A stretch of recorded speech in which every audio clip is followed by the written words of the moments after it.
Glyphosate is especially harmful to all ecosystems. Glyphosate has been linked directly to harmful effects and in many cases fatal effects on earthworms, small mammals, birds, fish, and has worked its way into the food chain in many ways. And even in this state, in California, it is linked as the second or third most common source of landscape and outdoor worker illnesses that there are. And California is the only state that's keeping those statistics right now. Researchers promoting Roundup Ready trees make the unproven claim that the technology will reduce herbicide use. Again, a look at current agriculture gives a more accurate forecast of the potential impacts of Roundup Ready trees. In the U.S., farmers, knowing their crops can tolerate Roundup, have tripled the use of the herbicide, according to the U.S.-based Pesticides Action Network. If you take plants and make them resistant to an herbicide, what does that mean? It means, hey, no problem, you can put herbicide all over the place and it won't kill the plant. And so, of course, it's associated with greater herbicide use. We're talking ultimately about more chemicals being used. We're talking about more native forests being destroyed in order to grow plantations. And we're talking about this completely uncontrollable threat of pollen drift. We should remember that Monsanto, who defended the use of DDT, is currently the world's leading promoter of genetically engineered crops. They now claim that Roundup is safe. However, a study of farmers exposed to glyphosate showed they have an increased risk of miscarriages, premature births, and the cancer non-Hodgkin's lymphoma. Glyphosate also damages soil and beneficial fungi and bacteria, and it seeps into running water and can contaminate groundwater. The Danish government banned Roundup because glyphosate was found in that country's drinking water.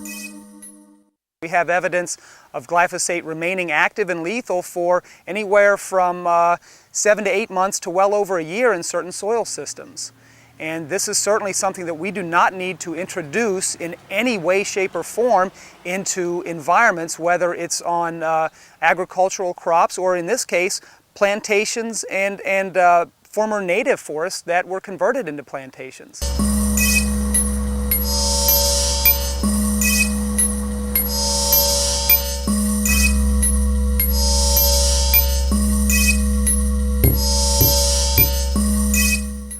Lignin is the fiber that gives rigidity to the tree, but it's very hard and expensive to remove for the pulp and paper industry.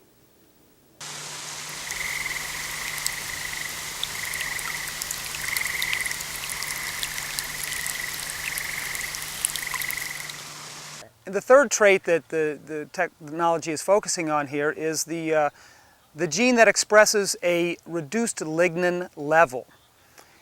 Lignin is the substance in a tree or in other plant life that gives that particular organism strength and rigidity. It appears in every cell. It's what allows an organism, a tree in this case, to grow up straight and strong and to withstand wind or storms or insect or even disease. Of course, trees with less lignin have less structural integrity. They're more susceptible to disease.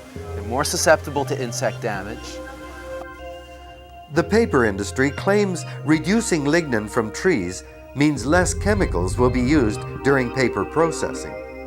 However, lignin reduction increases a tree's susceptibility to insects, leading to increased pesticide use.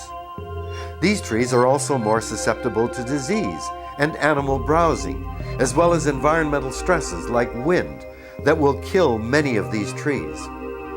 In addition, dead, low-lignin trees rot more quickly, releasing carbon dioxide, a major greenhouse gas, into the atmosphere.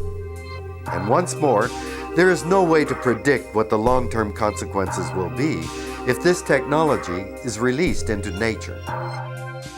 The best thing for the environment is to not make paper out of tree pulp to start with. There are agricultural wastes, there are all sorts of recycled materials that can be used to make paper. The whole idea of using living trees and cutting them down to grind up into pulp to make paper is a completely absurd and incredibly wasteful process from the word go. If the paper industry cared one iota about the environment, they wouldn't be investing in genetic engineering trees, they would be investigating alternatives to wood fiber as a source of paper pulp. There are, of course, alternatives out there, alternative fibers, hemp, canaf, agricultural waste, and beyond that, there's also so much waste just within the waste stream itself that it's estimated that like about 1 in 10 of the trees cut off our national forests would basically go directly into a landfill. So we're talking about a massive amount of waste that if we could just reduce the amount of waste that we're using within our current consumption levels, we could probably eliminate the need for genetically engineered trees. We could eliminate the need for any forest-based paper products at all.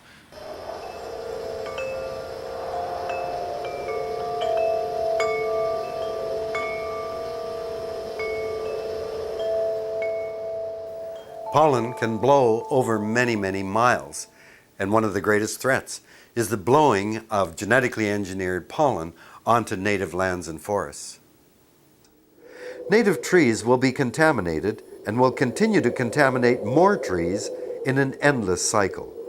With trees capable of spreading their pollen over hundreds of miles, it wouldn't take long for a genetically engineered tree in a test plot in Michigan, for example, to contaminate all of North America. Sterility, or terminator technology, is industry's solution to this problem. But will it work? Now, the fourth trait that industry is aggressively pursuing here is the sterility gene. Industry is hoping that it can maintain a sterile gene in all of these organisms, trees and as well agricultural crops, to keep cross-pollination from happening. However, we do know that industry is not going to guarantee sterility 100% of the time. They have said so. The terminator gene produces a toxin that prevents the plant, the seeds coming from that plant, being viable. So that you can't plant the soybean seeds if they had a terminator gene implanted in them. You can't replant that seed. Now, you can take that a step further. Now we're consuming that seed that can't be replanted. So what's happened to it nutritionally? And how's that toxin that, it's a marvel of science that they could do that.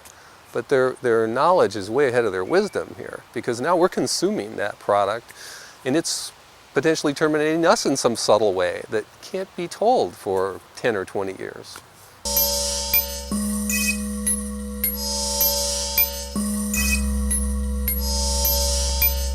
Plans to develop and manufacture sterile trees are already underway. In reality, this is a lose-lose proposition. It's almost impossible to induce 100% sterility. The urge to reproduce is powerful and deep.